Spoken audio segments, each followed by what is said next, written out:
pimpinan dan Bapak Ibu anggota Komisi 6 yang saya hormati. Pertama, saya ucapkan terima kasih atas pendalaman materi, dan materi saya bagi menjadi 3 secara umum. Satu adalah menyangkut dengan topik utama anggaran dan evaluasi, yang kedua menyangkut dengan IUP keagamaan, yang ketiga itu menyangkut Starlink, dan yang keempat lain-lainnya yang terkait dengan pekerjaan tupoksi di Kementerian Investasi. Yang pertama, pimpinan, saya ingin menyampaikan apa yang tadi disampaikan menyangkut anggaran. Rasanya sih curhat sih enggak, cuma saya ingin mengatakan aja bahwa apapun diputuskan oleh pemerintah, karena membahas anggaran ini kan eksekutif dan legislatif. Karena kami berpandangan bahwa mitra kerja kami adalah Komisi 6, dan setiap rapat nanti Komisi 6 akan mengejar kami terkait dengan KPI. Karena itu saya stressing bahwa berapapun dikasih nggak ada masalah. Tapi tolong dicatat dalam kesimpulan bahwa kami tidak mengiyakan RKP 1.850 triliun. Kenapa? Karena itu terkait dengan pertanggungjawaban nanti untuk Komisi 6 menghajar Kementerian Investasi. Jadi saya sudah memasang blok duluan, mau dikasih berapapun nggak apa-apa. Karena kami Kementerian Investasi nggak punya domain untuk menolak atau mengapa, enggak. Cuman maksud saya adalah harus berimbang antara fasilitas yang dikasih dan tanggung jawab, itu aja kok. Mau diturunkan juga nggak apa-apa, turunkan lagi targetnya. Jadi kalau saya prinsipnya itu, bahwa kemudian nanti apakah karena penilaian dari Ibu Menteri bahwa kepemimpinan kami di sini, saya pikirkan saya harus berpikir yang terjelek. Karena masa bakti Kementerian Investasi ini kan 2024 Oktober berakhir. Jadi saya tidak mau meninggalkan legasi juga yang seolah-olah menteri berikutnya itu mendapatkan hal yang tidak pas untuk kemudian saya memperjuangkan. Itu aja kok prinsipnya Pak Ketua. Jadi yang penting masukkan di kesimpulan dulu bahwa kami menerima nggak ada masalah. Jadi sifatnya menambah bebannya dinaikkan, berkurang ya bebannya juga dikurangi. Itu aja kok, nggak ada hal yang berat di situ. Yang kedua, menyangkut dengan pertanyaan dari teman-teman saya yang terhormat, Pak Haris, Pak Dedi, dan hampir semua terkait dengan Starlink dulu, Starlink, Elon Musk. Saya boleh jujur ya di ruangan ini, saya tidak menghandle langsung ini Starlink.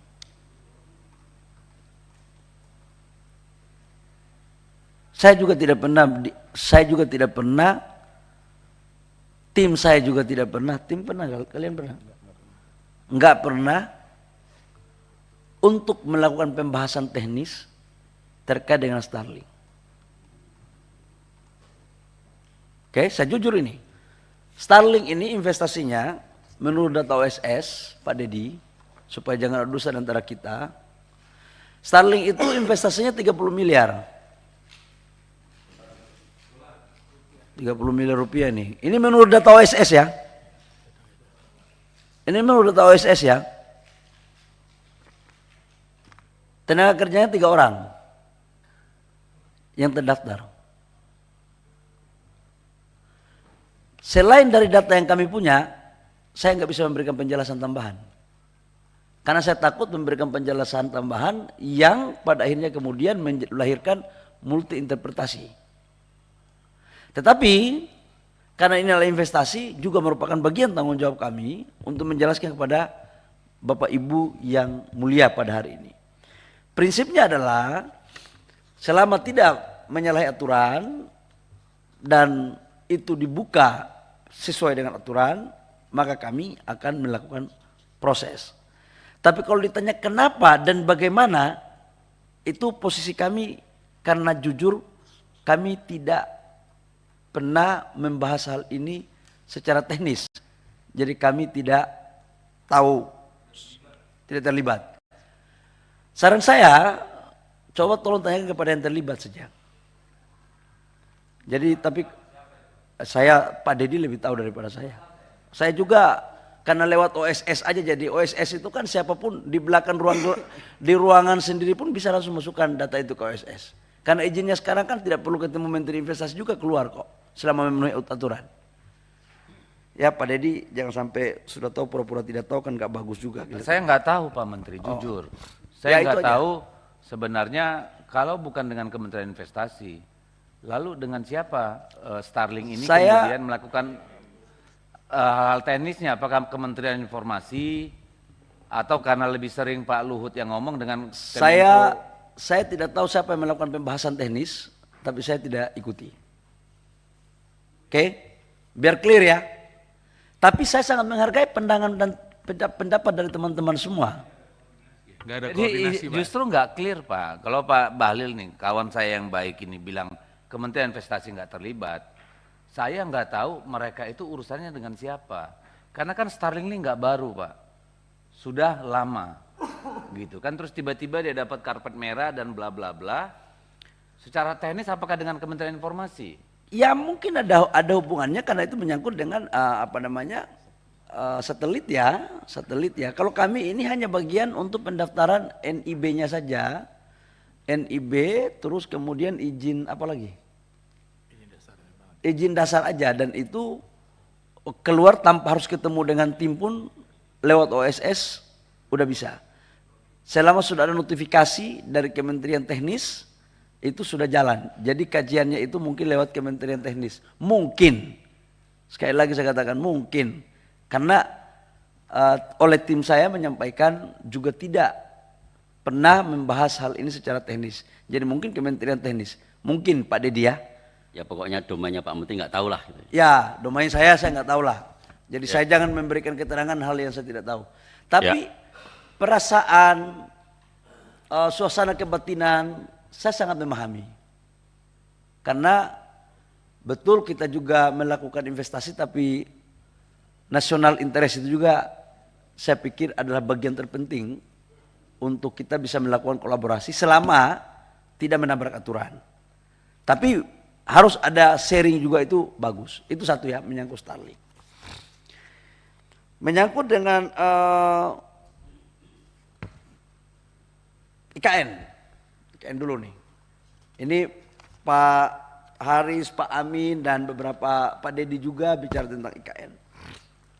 Investasi yang masuk di IKN sekarang pada tahap pertama itu adalah investasi PMDN semuanya. Belum ada PMA yang melakukan groundbreaking. Kemarin saya baru pulang dari sana, seminggu lalu. Hotel udah hampir jadi. Rumah sakit sudah hampir jadi.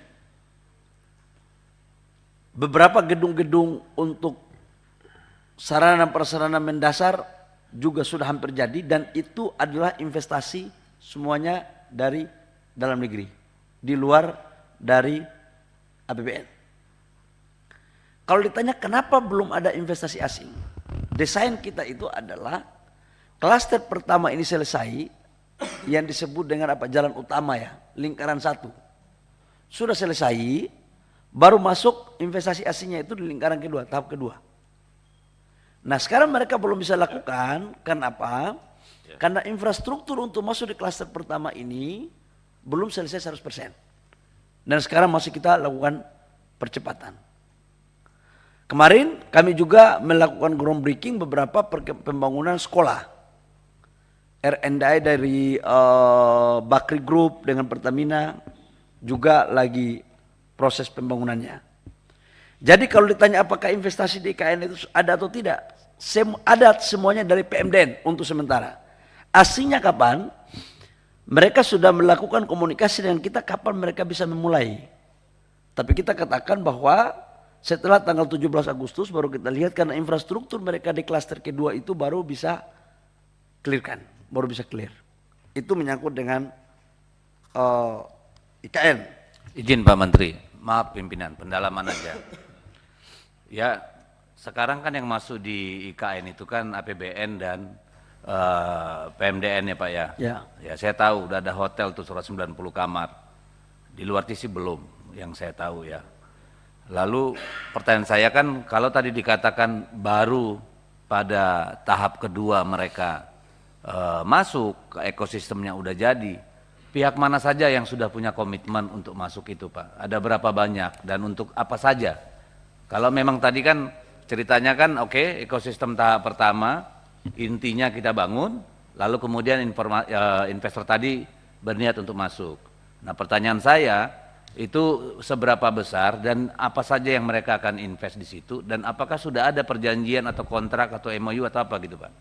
Baik, izin Ketua, dengan tidak mengurangi rasa hormat saya kepada Pak Dedi, agar lebih detail penjelasannya, mungkin kami laporkan secara tertulis mana perusahaan-perusahaan yang sudah membangun MOU, membangun kesepakatan dan kapan. Agar saya tidak salah dalam ngomong, karena tadi saya tidak menyiapkan data itu, karena materi rapat kita lebih mengarah kepada anggaran, jadi mohon maaf. Tapi untuk memenuhi kewajiban saya atas pertanyaan Pak Dedi, izinkan saya juga untuk memakai ruang untuk menjawab secara tertulis. Nggak masalah, Pak, karena saya tidak menyinggung-nyinggung soal anggaran karena kita udah konsinyering kemarin, jadi no issue di sana. Ya, saya menghargai, tapi juga karena ada ruang yang saya bisa pakai untuk jawab tertulis, jadi mohon juga kalau bisa diizinkan Pak Dedi ya, supaya bisa. Kalau perlu nanti Pak Menteri, kalau perlu nanti kita bahas secara khusus. Boleh sambil makan, informal, tapi serius boleh. Ya kalau Pak Menteri ada waktunya aja karena super sibuk dia. Ya kira-kira begitulah. Mudah-mudahan waktu makan tuh nggak ada dusta di antara kita. Yang berikut menyangkut dengan IUP. Konsesi untuk organisasi keagamaan. Jadi begini loh, itu berangkat dari satu pemikiran Pak Dedi waktu saya jadi kepala BKPM pertama. Banyak baik individu maupun secara organisasi khususnya datang ke Bapak Presiden maupun ke saya. Apa omongan mereka? Pak, kenapa IUP itu dikasih ke asing? Terus, kenapa IUP itu hanya dikasih ke pengusaha terus? Konglo-konglo. Kenapa kita tidak bisa dikasih? Itu aspirasi, Pak. Yang kedua, secara filosofis, tidak bisa kita naifkan bahwa memang kontribusi dalam membangun negara ini itu banyak yang terlibat. Salah satu diantaranya adalah organisasi-organisasi kemasyarakatan, keagamaan, di luar daripada person to person. Bagaimana sejarah kita tentang Serikat Islam, bagaimana beberapa tokoh-tokoh lintas agama kita juga melakukan perjuangan. Dan jujur, saya harus mengatakan bahwa pada garda terdepan itu banyak orang, tapi salah satu diantaranya adalah organisasi-organisasi keagamaan ini. NU, Muhammadiyah, tokoh-tokoh gereja, tokoh-tokoh dari Buddha, Hindu. Tidak hanya pada konteks memerdekakan bangsa, tapi untuk mempertahankan kemerdekaan bangsa ini juga, mereka pada posisi garda terdepan. Bagaimana agresi militer pada tahun 48. Yang memberikan fatwa jihad. Itulah para ulama-ulama yang tergabung dalam organisasi itu. Kalau tidak ada fatwa itu belum tentu kita ini merdeka seperti sekarang kok. Pada saat konflik di Ambon, Pak Dedi, yang memediasi apa? Tokoh-tokoh agama-agama saudara-saudara kita agama Kristen dengan tokoh-tokoh dari agama Islam. Konflik di Poso. Izin Pak Enggak, Menteri. saya harus jelaskan ini. Saya dikasih waktu juga. Saya harus potong sedikit Pak Menteri, pimpinan melalui pimpinan. Reasoningnya saya nggak keberatan, Pak. Ya, kita tahu semua, tidak hanya NU juga berkolaborasi dan berkorban untuk bangsa ini dalam semua tahap revolusi kita. Tadi pertanyaan saya kan bukan soal setuju nggak setuju NU. Penjelasan Bapak di berbagai media saya sudah terima dan saya tidak ada keberatan soal itu. Yang menjadi pertanyaan saya kan di luar mereka juga banyak yang berkontribusi untuk bangsa ini. Saya ini berkali-kali ditemui oleh pimpinan. Apa namanya? Saya mengerti, saya akan masuk ke sana. Boleh nggak saya dikasih kesempatan untuk memberikan penjelasan? Silakan, Pak. Tapi maksud saya itu saya mengerti, saya akan masuk ke situ Pak Dedi. Kan Bapak Ibu anggota DPR juga kan dalam memberikan pertanyaan kan ada prolog. filosofisnya. Masa saya nggak boleh? Boleh izin Pak Dedi, sahabat saya, kalau sudah saya diizinkan saya mulai lagi. Gitu. Jadi apa yang saya mau sampaikan, jangan sampai pada saat bangsa ini masalah,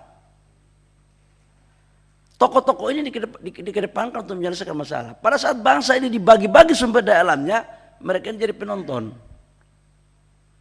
Itu landasan filosofisnya.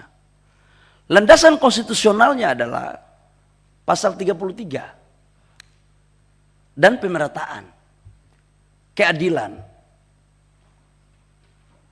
Aspek demokrasinya itu harus ada civil society yang kuat. Dan bangsa ini tidak bisa hanya kita berbicara tentang pertumbuhan ekonomi. Tapi pertumbuhan ekonomi yang kuat juga harus dibarengi dengan pertumbuhan karakter bangsa yang kuat. Dan itulah peran tokoh-tokoh agama. Itu kira-kira. Nah, kaitannya dengan itu pasti ada landasan aturannya. Orang banyak mempersoalkan waktu di awal, PP ini dibuat ada aturannya enggak? Teman-teman, Bapak Ibu semua yang mulia pasti lebih paham daripada saya tentang undang-undang. Mekanisme proses pembuatan PP itu dilakukan lewat mekanisme rapat koordinasi antar kementerian teknis. Dibahas prosesnya. Setelah itu dirataskan. Baru keputusan di atas itu lahirlah PP. Dan dasar daripada PP sebagai pohon gantungannya itu adalah pada perubahan Undang-Undang Minerba pasal 6 ayat 1 poin J. Nah sekarang pertanyaan, kenapa organisasi kemasyarakatan keagamaan duluan? Kan itu yang menjadi, jadi kita berikan prioritas kepada mereka sebagai awal dulu. Awal kita lihat perkembangan yang kedua. Nah kaitannya dengan Pak Dedi tadi punya pertanyaan, bagaimana dengan masyarakat-masyarakat adat yang di lokasi-lokasi tambang? Ini bagaimana? Pak Dedi yang saya muliakan, Perpres 70 tentang pencabutan IUP, salah satu diantaranya adalah kita akan memberikan pendistribusian UMKM daerah. IUP ini, contoh batubara di Kaltara, nikel di Sulawesi Tengah. Ya kita kasih aja orang-orang daerah situlah. Masa semuanya harus dikuasai oleh orang Jakarta sih? Tapi yang memenuhi syarat. Jadi ada instrumennya juga Pak. Saya memikirkan tidak hanya yang besar-besar. Yang kecil juga saya memikirkan Pak. Koperasi, BUMDes. Itu salurannya nanti lewat Perpres 70. Terhadap IUP yang dicabut, kita juga akan memberikan sebagai skala prioritas kepada mereka. Artinya apa? Betul bahwa organisasi kemasyarakatan ini tugasnya bukan cari duit, betul. Tetapi harus kita ingat bahwa organisasi kemasyarakatan ini juga punya badan-badan otonom, punya badan-badan bisnis. Yang kesemuanya ini mereka bisa melakukan kolaborasi untuk saling mensupport. Jadi rasanya sih saya nggak setuju ya kalau pendapat bahwa harus yang memberikan IUP itu harus kepada perusahaan-perusahaan gede. Yang kita kasih ini ke perusahaannya. Contoh NU. NU itu membuat PT. PT yang dibuat oleh NU itulah IUP-nya kita kasih ke mereka. Dan ini sangat selektif, tidak gampang. Sebab apa? IUP itu tidak dapat dipindah tangankan. Kalau dipindah tangankan, jadilah makelar kayak begitu. Kayak tadi, bisa jual beli. Ini nggak bisa Pak. Jadi begitu IUP, dia nggak bisa dipindah tangankan. Kemudian saham pemilik daripada PT itu bisa koperasi daripada organisasi kemasyarakatan itu atau blending dengan orang yang ada dalam organisasi kemasyarakatan itu. Dan organisasi kemasyarakatan sekarang jangan kita berpersis seperti dulu-dulu. Mereka ini kadernya bagus-bagus kok. Sudah ada juga yang pengusaha-pengusaha gede, ada juga uangnya. Jadi kalau kami berpandangan Pak, selama ini kita lakukan sesuai dengan kaidah norma dan mereka jaga lingkungan, jaga pajak, bayar pajak, kenapa tidak? Berikut juga ada pertanyaan. Loh mereka kan tidak punya spesifikasi di tambang. Bapak Ibu semua, saya ini kan mantan pengusaha tambang lah. Emang saya dari Papua datang langsung jadi pengusaha tambang? Emang saya paham tambang? Enggak. Dapat konsesi, baru kita suruh kontraktor kerja. Freeport juga kan menyuruh kontraktor. Yang penting disitulah kehadiran pemerintah untuk mendampingi mereka dalam rangka mencari partner yang baik, yang tidak dimanfaatkan, tetapi bisa melakukan sharing profit yang baik. Tujuannya apa? Agar organisasi kemasyarakatan ini bisa mendapatkan dana yang independen, halal dan mandiri untuk bisa membiayai program-program mereka tentang pendidikan, kesehatan, sosial, dan lain-lain. Saya pikir itu, Pak, kira-kira garis besarnya. Baik. Nanti hal-hal teknisnya nanti pada saat pertemuan kita di rapat informal. Sedikit pimpinan. Silakan. Ini kan sangat penting, Pak. Bapak punya komitmen untuk organisasi di luar organisasi keagamaan juga akan dapat, Pak ya. Sorry, tadi yang itu untuk UMKM. Gini, saya kalau UMKM ini Pak terserah lah, tapi saya nggak terlalu ini kalau UMKM, ujungnya kan nanti pendana juga. Saya bicara tentang organisasi Pak, kelompok masyarakat. Misalnya tadi saya katakan, Legiun Veteran itu sekarang semua hidupnya merana Pak. Saya banyak bertemu mereka. Apakah kelompok seperti ini juga tidak perlu kita perhatikan? Khusus di Kalimantan misalnya, itu masyarakat yang berkorban ketika konfrontasi dengan Malaysia. Kalau saya ke Dapil, kalau saya ketemu, pasti mereka mempertanyakan juga. Negara tidak pernah lagi memberikan kepada mereka insentif bulanan atau apapun. Padahal mereka sudah tua-tua. Ini kan kelompok masyarakat yang kalau mengikut apa yang Bapak tadi katakan, berjuang untuk Republik ini mempertaruhkan nyawanya. Lalu yang ketiga, masyarakat adat Pak. Di Kalimantan itu Pak, sampai desa-desa itu punya yang namanya lembaga adat Dayak. Misalnya, ada Dewan Adat Dayak di setiap kabupaten kota maupun provinsi. Nah ini kan sebenarnya pemilik langsung dari kekayaan alam kita itu. Ini bagaimana Pak? Karena kalau larinya ke UMKM lagi, mohon maaf Pak, bukan saya prejudice Pak ya, kita sudah mengalami. Apakah itu koperasi, UMKM, ujung-ujungnya di belakang kan bohir juga Pak, larinya ya. Nah ini gimana Pak?